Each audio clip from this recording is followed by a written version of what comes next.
안녕하세요. 저는 몇 개월 전 결혼식을 올린 조금 나이가 많은 여성입니다.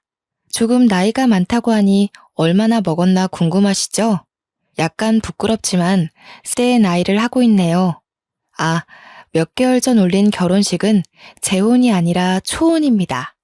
그래서 좀 더 부끄럽기도 하고요. 어떻게 이 늦은 나이에 운명의 상대를 만나서 결혼하게 되었는지 궁금하시죠?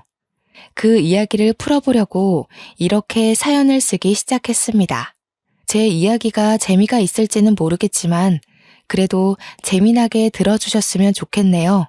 그럼 이야기를 시작해 보겠습니다. 저는 어떻게든 성공하겠다는 일념 하나로 악착같이 대학을 졸업하고 취업 준비를 했습니다. 27살의 나이에 대기업 공채에 합격해서 무려 15년이라는 세월을 회사 일에만 매진하면서 살았네요. 그 15년 동안 몇 번이고 때려치고 싶다는 욕구가 솟아오를 정도로 힘들고 치사했지만 능력만큼은 출중했기에 승진 또한 빨랐습니다. 동기들 중에 대부분은 결혼하고 그만두고 육아휴직 중에 그만두고 하는 일이 많았거든요. 저는 결혼도 안 했고 당연히 육아휴직도 쓰질 않았으니 그만큼 빠르게 승진이 가능했죠. 거기다가 운도 좀 따랐던 것 같은 게 하는 프로젝트들마다 성과가 꽤 좋았습니다. 자연스럽게 차기 팀장 자리는 제 몫이 될 거다 할 정도로 회사에서 인정받고 있었고요. 그러다 결국 팀장 자리까지 제가 차지하게 되었습니다. 다른 팀들은 전부 남자 팀장인데 저희 팀만 딱 불구의 여자 팀장으로 인정을 받았어요. 다른 동기들은 아직도 과장에 지방 전출에 전전긍긍하는 사람들도 많았고요. 능력을 인정받으니까 얼마나 회사 일이 재밌던지 팀장을 달고 난 이후부터는 눈뜰 사이도 없이 일에만 매달렸습니다. 휴가는 늘 항상 해외로 나가 즐기면서요. 근데 친구들도 하나둘 결혼하고 애도 키우고 하다 보니 점점 저랑 놀아줄 사람이 없더라고요. 유일한 노처녀로 자리를 잡고 나니까 휴가도 혼자 가는 일이 많아지고 주말에 같이 술 먹고 스트레스 풀어줄 친구가 하나 없더라고요. 그렇다고 팀원들 보고 주말까지 같이 놀자고 하는 나쁜 상사는 아니었고요. 나이 40이 넘어가니까 정말 하루하루가 재미없는 일뿐이었어요. 쳇바퀴처럼 돌아가는 회사 일에 짜여 맞춰진 제 일상이 지루했습니다. 새로운 자극이 필요하다고 생각이 들어서 운동도 해보고 그림도 그려보고 취미 생활을 찾아 나섰어요. 그런데 그것도 다 나이가 걸리더라고요. 젊고 화려한 사람들 가운데에 폭삭 늙은 40대가 끼려니 눈치도 좀 보이고 그렇다고 집에만 있자니 좀이 쑤셔서 못 살겠고 그즘 시집 못 간 노처녀라고 집에서나 밖에서나 엄청나게 구박을 받았어요. 저희 팀 실적이 좋아지면 옆 팀에서 셈이라도 나는지 팀원들에게 노처녀 상사 밑에서 고생하니까 그 정도 성적이 나오는 거라며 제 능력을 깎아내리기도 하고요. 명절만 되면 삼촌들이고 고모들이고 저를 물어뜯지 못해서 안달이 난 사람처럼 굴었고요. 명절에 회사 일 핑계대고 피하는 것도 한두 번이지 회사 일 뭐 저 혼자 하나요? 매번 출근한다고 거짓말을 하기도 어렵고 어쩌다 설에 한번 집에 있었더니 난리도 그런 난리가 없더군요. 저희 아버지께서 장남이시거든요. 뼈대 있는 집안인의 뭐네 하면서 장남이 굳은 일 다 하고 제사 다 가져간 그런 집안 있잖아요. 우리 엄마가 참 많이 고생하셨죠. 아무튼 설에 저희 집으로 모든 친척들이 다 모인 거예요. 안 그래도 우리 고모들이 저를 벼르고 있었는지 어쨌는지 저를 보자마자 시집은 언제 가냐고 바로 공격을 하시더라고요. 일에 미쳐 사니까 남자가 없는 거 아니겠냐고 잔소리를. 우리 엄마도 저한테 그런 소리를 안 하는데 왜 고모들이 저한테 그러는지 이해가 안 갈 뿐이었습니다. 저보고 뭐라는 줄 알아요? 대기업 팀장식이나 달고 있으면서 얼굴 꼬라지가 그게 뭐냐요? 보톡스나 필러 같은 거 하나 안 맞냐면서 관리를 좀 하라고. 그러다가 젊은 애들한테 치여서 정말 평생 혼자 살아야 된다고 이제 주제 파악을 좀 하라는 거예요. 더 늙으면 애를 낳고 싶어도 못 낳는다. 입만 열면 잔소리를 해대는데 내가 왜 설에 출근을 안 했을까 엄청나게 후회했죠. 거기다가 제가 고모가 셋이나 있거든요. 근데 그 집 아들들이 죄다 하나같이 실패작이나 다름없어요. 하나는 식당 하다가 말아먹은 이후로 빚만 잔뜩이라 일용직 노동자로 살고 있다고 하고, 하나는 툭하면 회사를 때려쳐서 사회생활한 지 꽤 됐는데도 만년 대리. 그것도 중소기업 전전긍긍하면서 그 나이에 대리로 숙이고 산다고 엄청 불쌍한 놈 취급을 해대는데 솔직히 한심하죠. 마지막 하나는 그냥 취업도 포기하고 PC방에서 먹고 놀고 자고 하는 백수나 다름없고요. 그러니 대기업에 팀장직 달고 있는 제가 얼마나 눈꼴 시렵겠어요? 그것도 지들은 다 아들인데 저는 딸이잖아요. 남아 선호 사상이 짙게 깔린 이 집 구석의 유일한 딸. 근데 하필이면 제일 성공한 게 그 딸이라니. 하지만 저라고 가만히 있었던 건 아니죠. 제가 저런 더러운 꼴 일일이 당하고 있었으면 대기업 팀장 자리에 곱게 앉아있을 수 있었겠어요? 제가 얼마나 싸움닭인지 모르고 저한테 덤비는 거나 마찬가지였죠. 하도 시집가라 난리를 치길래 저도 똑같이 해줬어요. 사촌들은 돈이 없어서 장가를 못 가나? 아님 직업이 없어서 장가를 못 가나? 고모들이 눈에 쌍심지를 켜고 저를 째려보는 게 느껴졌습니다. 저희 엄마가 저를 말리려고 슬쩍 다가왔지만 아예 모른 척하고 속을 더 뒤집어 놨어요. 걔네들은 왜 그러고 산대요? 첫째 사촌은 심지어 이혼도 당했다면서요? 식당 말아먹어서 쫓겨났다던데 진짜야 고모? 첫째 고모가 거품고 쓰러지려는데 둘째랑 막내 고모가 저한테 너무한 거 아니냐고 막 그러더라고요. 고모 새끼리 똘똘 뭉쳐가지고 아주 저를 잡아먹으려고 드는데 그 꼴도 너무 웃긴 거 있죠? 저한테 싸가지가 없어서 어쩌냐 하길래 저도 알아요 하고 그냥 한 귀로 듣고 한 귀로 흘렸습니다. 점점 분위기가 험악해지자 아빠가 저보고 다음부터는 제사며 명절이며 그냥 밖에 나가 있으라고 한숨 푹 쉬시대요. 제가 하는 말이 솔직히 틀린 말은 아니니까 저한테 뭐라고 하진 못하고 그냥 피해 있어달라 뭐 이런 거겠죠. 저야 잘된 일이니까 알겠다고 했어요. 그날 제 뒤통수에 대고 거의 저주를 퍼붓는 고모들을 뒤로하고 밖으로 나와 커피만 진탕 마시다가 집으로 돌아갔네요. 고모들 다 갔으니까 저녁 먹으러 들어오라는 엄마의 말에 신이 나서 집에 갔는데 약간 분위기가 요상한 거예요. 머릿속에서 사이렌 소리가 들리는 것 같고 아빠랑 엄마의 표정도 비장하고 이거 이대로 쫓겨나는 건가 싶어서 슬그머니 눈치를 보고 있는데 저한테 갑자기 선 볼 생각 없냐고 묻더라고요. 선이라니 너무 소름 돋고 싫었어요. 제가 몸을 부르르 떨면서 진절머리를 치니까 부모님이 결단을 내린 듯 저한테 일방적으로 통보를 하셨습니다. 저는 그날 이후로 필사적으로 도망을 다녔어요. 이야기를 대충 짜맞춰 보니 막내 고모가 제 선자리를 주선했던 거더라고요. 아니, 자기 아들이 PC방이나 돌아다니는 백수인데 저한테 선자리를 주선했음 얼마나 좋은 사람을 주선했겠어요? 제 인생 망하기만을 기도하는 사람 중 하나인데 절대로 응답할 수 없었죠. 하지만 엄마 아빠는 이미 막내 고모한테 넘어간 거나 다름없었어요. 저보다 2살 연상인 남잔데 자기 앞가림 잘하는 사람이라고 침 튀기게 설명했나 보더라고요. 당연히 제 의사와는 상관없이 선자리를 마련하기로 약속을 했다고. 진짜 제 인생에는 왜 이렇게 가시밭길이 넘쳐나는 건지. 제 인생 제가 알아서 살게 내버려두면 안 되는 걸까요? 미루고 미뤘는데 어느 날 밥이나 함께 하자며 부모님이 저를 불렀고 어쩔 수 없이 한정식 집에서 부모님을 기다렸습니다. 하지만 그 자리에 나온 건 부모님이 아니라 웬 남자였어요. 저는 직감했죠. 이 남자가 막내 고모가 주선한다던 그 남자구나. 그 자리에서 박차고 일어날 수도 없고 어쩔 수 없이 밥이나 한 끼 든든히 먹으러 나온 거다. 주문을 외우며 자리에 앉았습니다. 어차피 공짜밥일 텐데 평소에 못 먹는 거 실컷 먹자는 느낌으로 말이죠. 근데 이 남자 밥 먹는 매너가 참 좋더라고요. 직업도 의사라던데 그래서 그런지 손이 참 예쁘게 생긴 사람이었어요.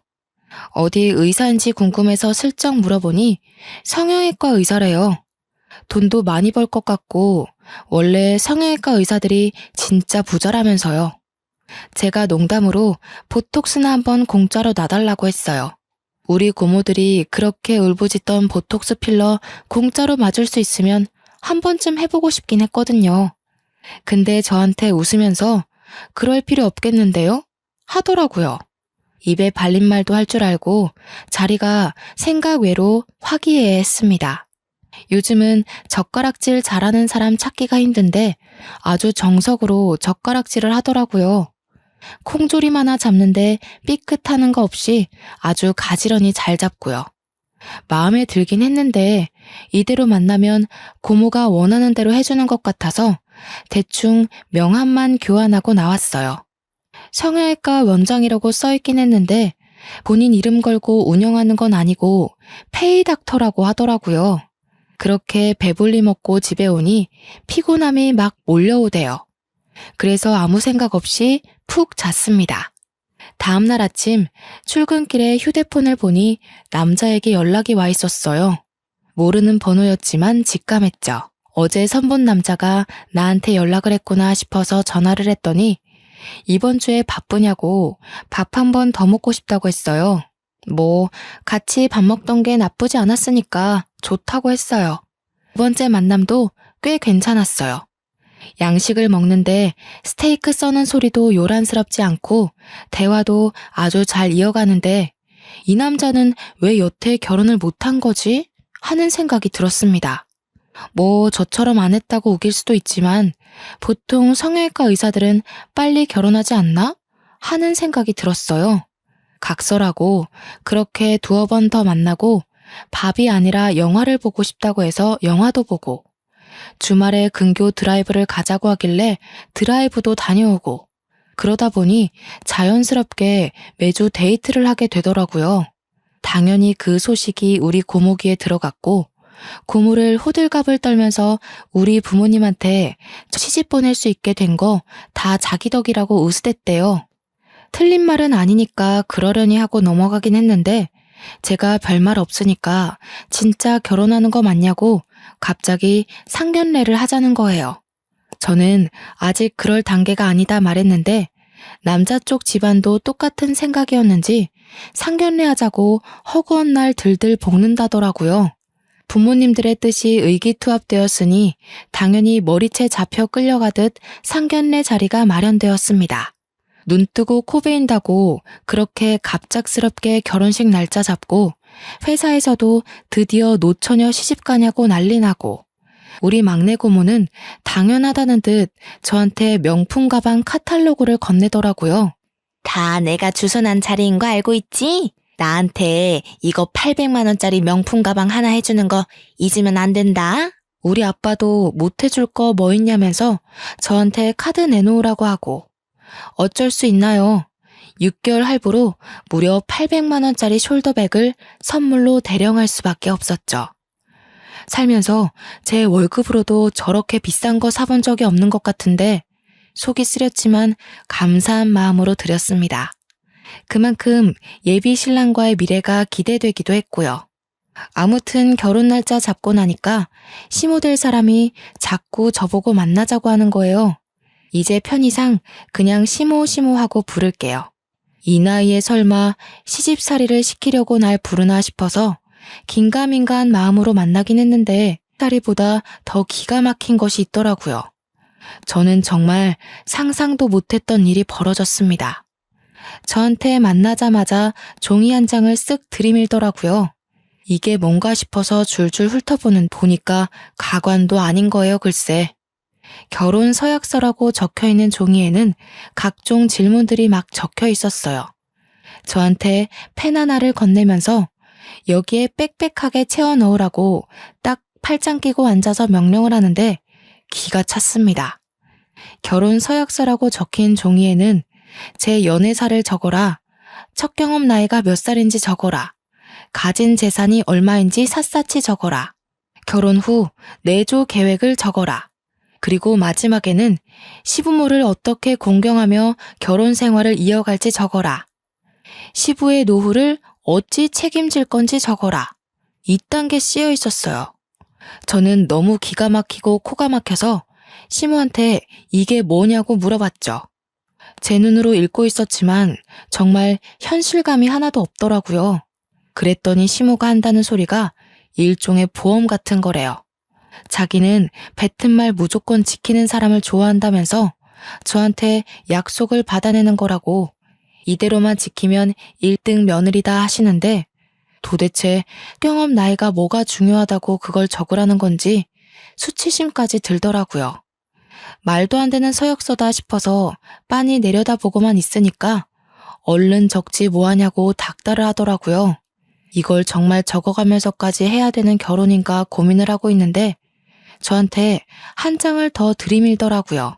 이것보다 더 기가 막힌 게 있으려나 싶어서 쓱 받았는데 진짜 대기업 갑질도 이렇게는 안 하겠다 싶었습니다. 나머지 한 장의 내용도 궁금하시죠? 그 한 장에는 빼곡하게 가짜는 소리들이 써져 있었어요. 첫째, 아침밥은 꼭 차려준다. 둘째, 우리 아들 셔츠는 출근 30분 전에 무조건 다려놓는다. 셋째, 우리 아들이 신을 양말을 색깔 맞춰서 트렌디하게 매일 아침 골라줘야 한다. 넷째, 의사니까 손 조심할 수 있도록 분리수거, 설거지, 청소 같은 일을 시키지 않는다. 다섯째, 남편 월급에서 생활비를 받아 쓰고 며느리 월급은 전부 남편에게 맡긴다. 여섯째, 시부모에게 몇백만 원의 용돈을 주기로 약속한다. 일곱째, 회사를 그만둘 시 시부모의 허락을 꼭 받아야만 한다. 이게 전부가 아니었지만 일단 기억나는 건 이 정도가 있었습니다. 세상에, 이런 걸 종이로 남겨서 며느리도 아니고 예비 며느리에게 전달하는 미친 시모가 또 있을까요? 저는 세상에 태어나서 이런 굴욕적인 일은 처음 당해보는 거였어요. 항상 똑부러지게 할 말 다 하고 살았던 저는 업무를 볼 때도 절대 지지 않고 할 말 다 하면서 쟁취하는 스타일이었거든요. 그런데 고작 예비 신랑의 엄마라는 이유로 저한테 이런 갑질 아닌 갑질을 하다니 속이 시커멓게 타는 기분이었습니다. 우리 부모님이라고 제가 이런 취급받으면서 결혼하길 원하실까요? 저는 아니라고 생각했거든요. 그래서 저는 그걸 시모가 보는 앞에서 북북 소리를 내며 찢어버렸습니다. 일부러 보란 듯이 천천히 한 장 한 장 찢어버렸어요. 그러자 저한테 막 이런 발칙한 것을 봤냐면서 소리를 꽥 지르는데 그때 알게 되었습니다. 왜 그 남자가 그런 멀쩡한 모습을 하고 있음에도 불구하고 42살까지 장가를 못 갔는지 알겠더라고요. 그래서 저는 바로 예비 신랑에게 전화를 걸어서 말을 했어요. 내가 지금 당신 어머니한테 어떤 취급을 받았는지 알아? 나한테 결혼 서약서니 결혼 후 지켜야 할 양식이니 하면서 말도 안 되는 종이를 들이미시더라. 어머님께서 이런 식으로 나오니 그간 당신과 결혼할 여자들이 도망가는 거야 당연한 거 아니겠어? 제가 코앞에서 전화 걸어 이러고 있으니 시모 얼굴이 시시각각 변하더라고요. 빨개졌다가 펄해졌다가 아주 무슨 마스크쇼를 보는 듯한 느낌이었습니다. 한참 말없이 듣고 있던 예비신랑이 저에게 지금 시모와 같이 있냐고 물어보길래 맞다고 했어요. 이런 식으로 굴면 나랑 헤어져도 다음 여자랑 결혼할 수 있을지 미지수네. 어떡할래? 지금이라도 가족이랑 인연 끊고 나랑 살래? 아니면 나랑 헤어질래?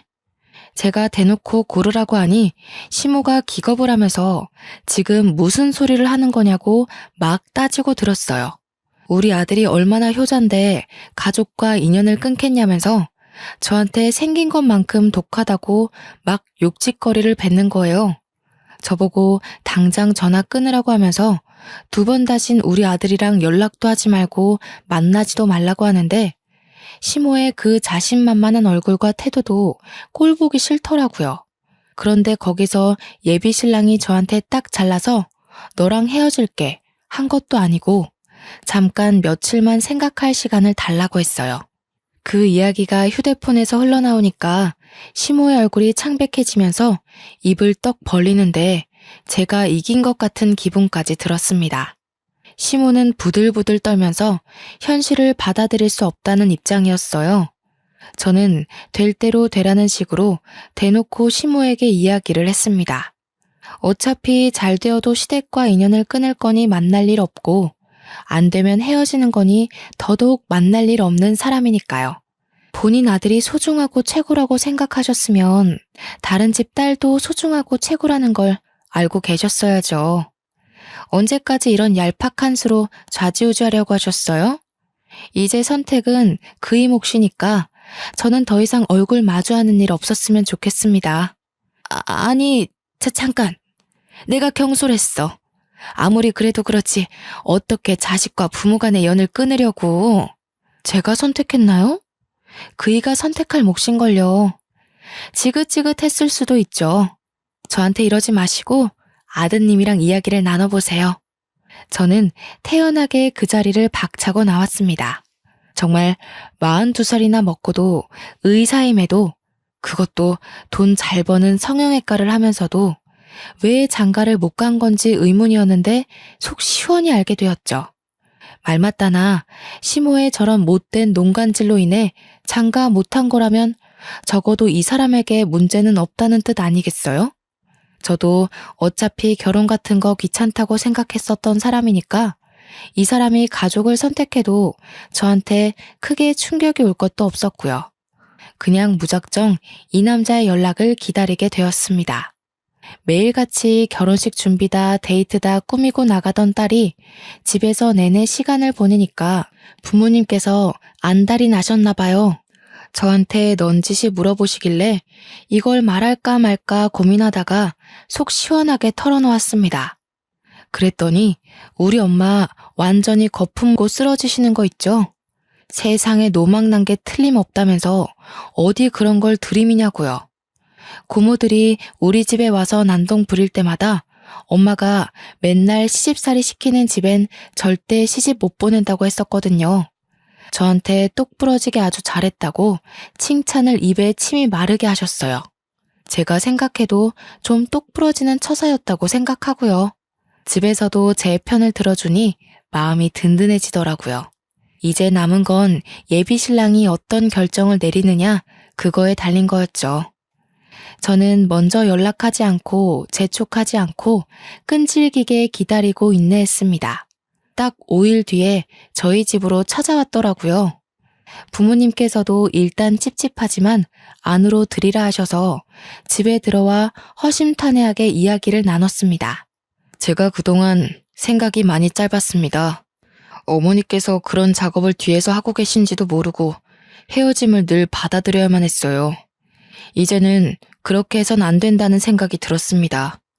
천륜을 끊어내는 못된 놈이라고 욕하셔도 제가 이 여자만큼은 놓치면 안 된다는 생각이 들었습니다.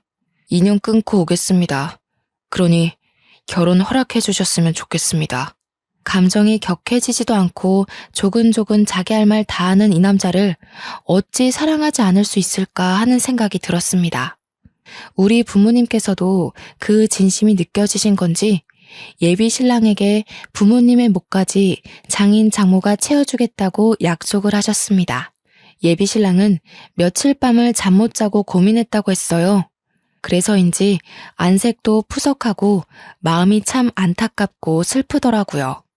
저는 고민 끝에 저에게 와줘서 너무 고맙다고 앞으로 우리 둘이 행복하게 살자고 약속을 했습니다. 결혼식도 간소하게 정말 부를 사람들만 불러서 우리끼리 진행하기로 약속했고요. 이리저리 뿌린 데가 많다며 아빠는 조금 난색을 표하셨지만 우리 둘의 결정에 토달지 말라고 제가 강력하게 이야기했습니다. 이인은 가족까지 버리고 온 마당에 자기 손님 챙겨서 어떻게 결혼하냐고 따졌더니 아빠도 그냥 알겠다고 마시더라고요. 앞으로 이런 일 없게 하겠다고 서로 단단히 약속을 걸고 그날은 우리 집에서 거하게 술도 마시고 밥도 먹었습니다. 예비 신랑과 저는 앞으로 행복하게만 지내자고 했어요. 그런데 문제는 여기서 또 한 번 터지게 되었습니다. 우리 막내 고모가 저랑 남편을 이어준 거였다고 했잖아요. 굳이 선자리를 들이밀어서 저와 남편을 만나게 해준 1등 공신이기는 하나 속사정이 따로 있었던 거였어요. 고모가 집으로 찾아와서 아빠한테 난리를 쳤다는 거예요. 엄마가 몰래 전화 걸어서 이야기를 해줬는데 글쎄 아빠한테 이 결혼 절대 시키면 안 된다고 그 집 완전 또라이 집안이라고 욕을 했대요. 아빠는 이게 또 뭔 소린가 싶어서 이야기를 잠자코 들었대요. 근데 막내 고모가 한다는 소리가 그 집 시어머니가 엄청난 집착쟁이고 아들이라면 치마폭에 쌓아 키워가지고 거의 아들 스토킹하는 수준이라고 욕을 했대요. 제가 시집가면 그 집에서 평생 종노릇 해야 될 거라면서 절대 결혼시키면 안 된다고. 자기도 그거 나중에 듣고 알아서 지금 한달음에 달려온 거라고 하면서 미리 알아서 다행이지? 고맙지? 그랬다는 거예요. 아빠가 이건 또 뭔 소린가 싶던 거죠. 그래서 막내 고모한테 그래도 사위가 자기 집이랑 연 끊고 살기로 했다고 이야기하면서 일단 선 마련해 준 건 고맙다고 했대요. 인연이 이어지려고 하니까 어떻게든 이어진다면서요. 근데도 불구하고 고모가 집에서 안 나가고 버티면서 당장 헤어지라고 하라니까 하면서 소리를 지른 거죠. 뭔가 이상하게 생각한 엄마가 첫째 고모랑 둘째 고모한테 막 전화해서 물어본 거예요. 아무것도 모르는 척 하면서요. 아니, 막내 고모가 갑자기 우리 사위네 집안을 폄하하면서 이야기하니까 찝찝해서 그러죠 뭐. 언제는 간이고 쓸개고 빼줄 것처럼 빨리 결혼하라더니 왜 저러는지 몰라? 아직도 몰라? 근데 이상하네. 선자리 주선해준 것도 막내가 그 집에 돈 빌려서 대신 선자리 주선한 거잖아.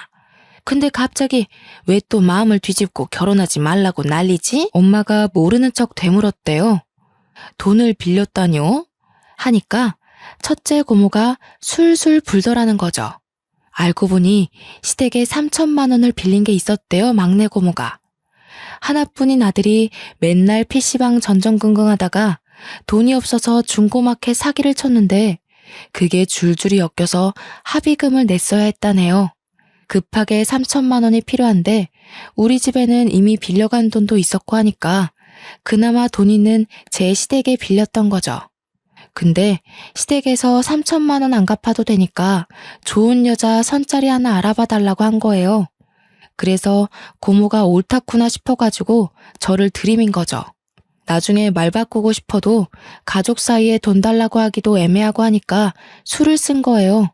마침 제가 대기업에 다니고 있었고 연봉도 억 단위니까 어디 가서 꿀리지도 않고요. 고모가 제 연봉을 막 말하면서 며느리가 대기업 다니니까 매달 용돈 받으면서 살면 3천만 원보다 더 이득이다. 이런 식으로 꼬신 거예요.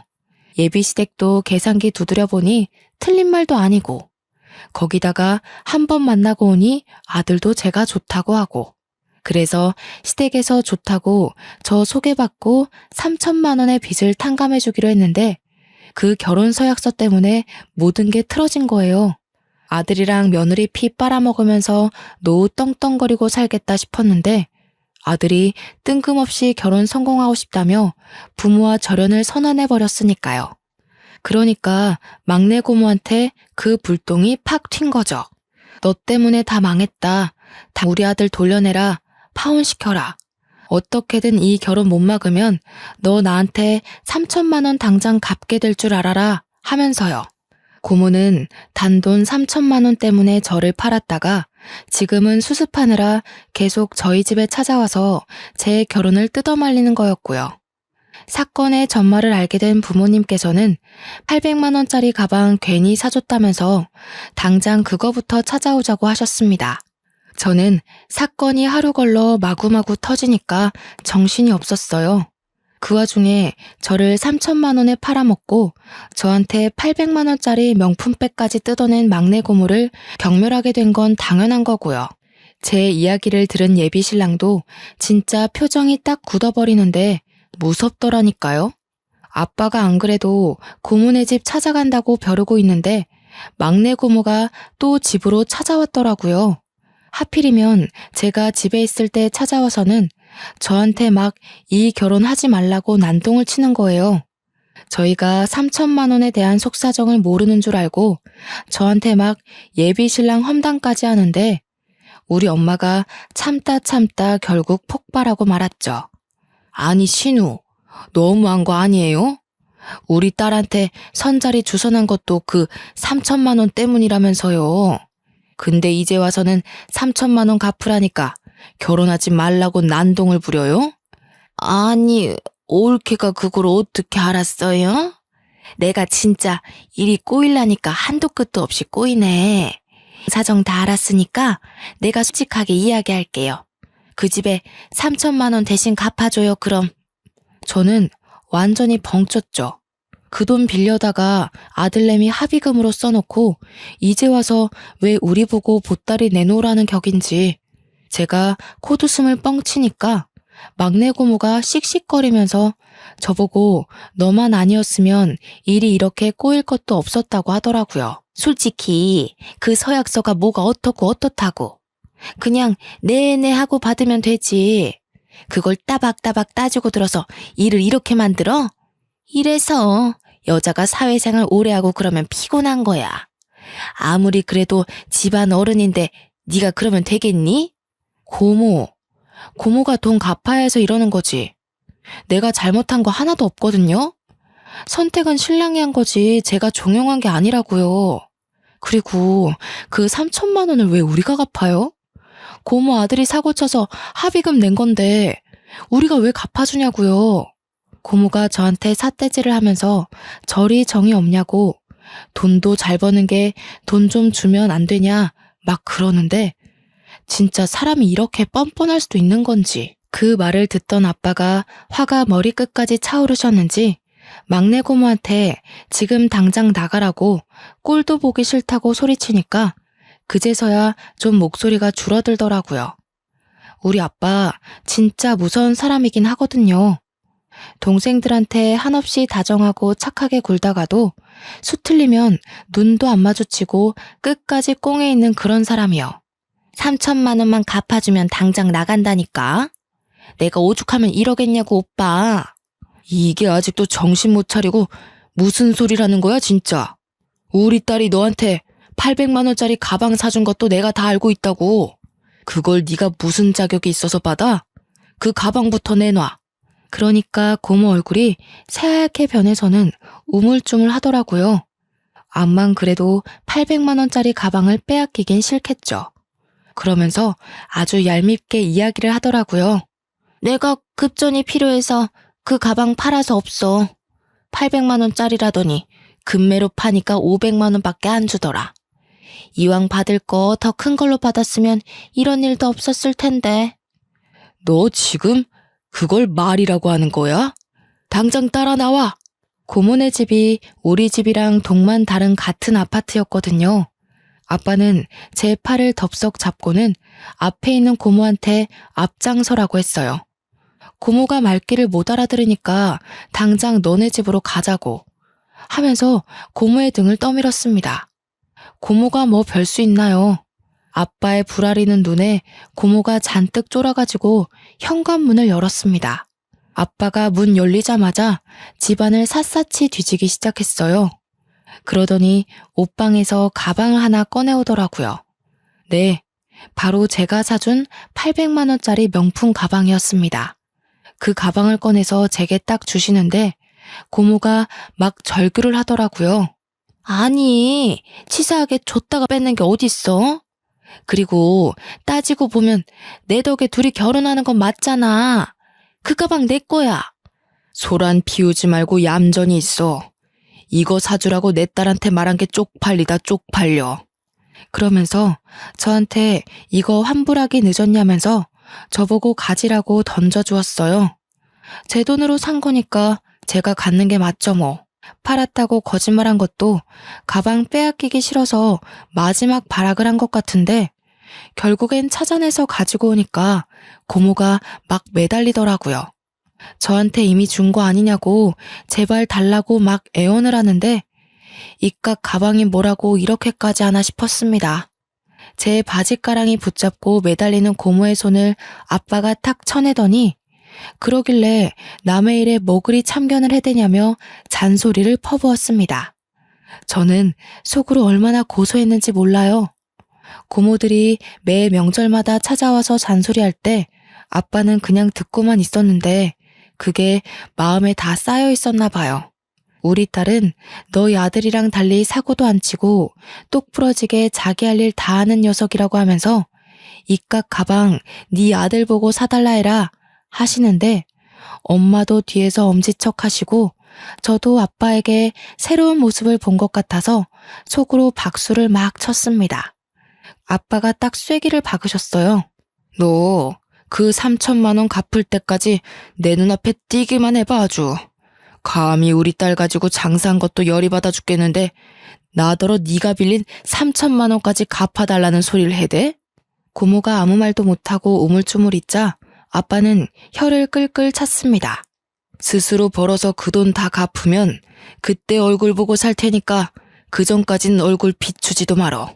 명절이고 생일이고 은근슬쩍 낄 생각하지 말란 말이야. 넌 그 돈 갚을 때까지 내 동생도 아니다. 알겠냐? 고모는 막 울면서 오빠는 자기 마음은 하나도 몰라주고 어떻게 그럴 수 있냐고 막 오빠 미워 라며 소리를 질렀죠. 자다 깬 사촌 동생이 나와서 이게 다 무슨 일이냐 하며 배를 벅벅 긁고 있는데 진짜 백수 한량 새끼 답이 없더라고요. 지네 엄마 울고불고 하는데도 뒤에서 하품이나 쩍쩍 하고 있고 아빠는 그런 사촌 동생 보면서 정신 차리라고 한마디 하고 결국 막내 고모가 첫째, 둘째 고모한테 전화로 막 호소하기 시작했습니다. 그 이야기를 들은 고모들이 우리 엄마한테 쓴소리를 내뱉기 시작했죠. 이게 다 올케 딸내미 때문에 생긴 분란 아니냐고 어떻게 가족끼리 싸움이 나게 부추길 수 있냐고 투덜투덜 거렸다는데 옆에 듣던 아빠가 전화기를 뺏어받고는 첫째 고모, 둘째 고모한테도 욕을 했대요. 그딴 소리 할 거면 너네도 전화하지 말고 찾아도 오지 말라고요. 명절에 와서 일손 하나 도운 적이 없는 것들이 입만 살아서 사람 피곤하게 한다고요. 결국 예비 시댁에서도 저한테 잘못했다고 그런 서약서 따위 챙기지 않아도 되는 거라고 미안하다고 하는데 저는 무시했죠. 예비 신랑이 이미 절연하기로 마음먹은 상태인데 제가 이제 와서 용서하면 그 결심이 하찮게 되잖아요. 그래서 우리는 원래 예정했던 대로 정말 친한 친구들의 초대해야 될 몇 명만 불러서 제주도에서 스몰 웨딩을 했습니다. 시부모님 당연히 초대 안 했고요. 우리 부모님만 모셔서 가운데 혼주석 마련해서 했어요. 당연히 막내 고모도 참석 못했고 첫째 고모랑 둘째 고모는 눈치를 살살 보면서 오더라고요. 제가 의사한테 시집 간다는 소리를 들었는지 넌지시 병원은 어디니? 하면서 묻는데 그냥 대충 대답해 드렸어요. 나중에 그렇게 애타게 찾던 보톡스 한번 공짜로 놔드린다고 하니 좋아하시더라고요. 결혼하고 한 3개월 지나니까 은근슬쩍 고모들 통해서 막내 고모가 우리 신혼집 궁금해하시고 어떻게 사냐고 물어본다고 하더라고요. 첫째 고모가 우리 엄마 편에 찰싹 붙어선 걔는 아직도 정신 못 차리고 왜 그런다니 하길래 진이 빠진 저희 엄마는 그냥 그러게요 하면서 대꾸해주고 말았다고요. 아빠는 고모들한테 신신당부를 했네요. 절대 막내한테는 입뻥끗도 하지 말라고 말이죠. 어디 사는지 아는 순간 너네부터 인연 끊길 줄 알아라 협박도 하시고요. 덕분에 저희는 아직도 시댁에 간섭 없이 잘 살고 있습니다. 어떻게든 기회 잡아서 저희와 다시 인연을 이어가고 싶어 하시는 것 같은데 떠난 버스는 돌아오지 않는 법이죠. 남편도 이번에 성형외과를 작게 개업했어요. 쌍꺼풀 수술에는 자신 있다던 남편 실력이 진짜 좋은지 혼자서 운영하는 성형외과인데도 예약이 계속 들어오네요.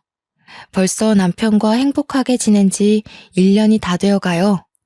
생각보다 시간이 정말 빠르더라고요.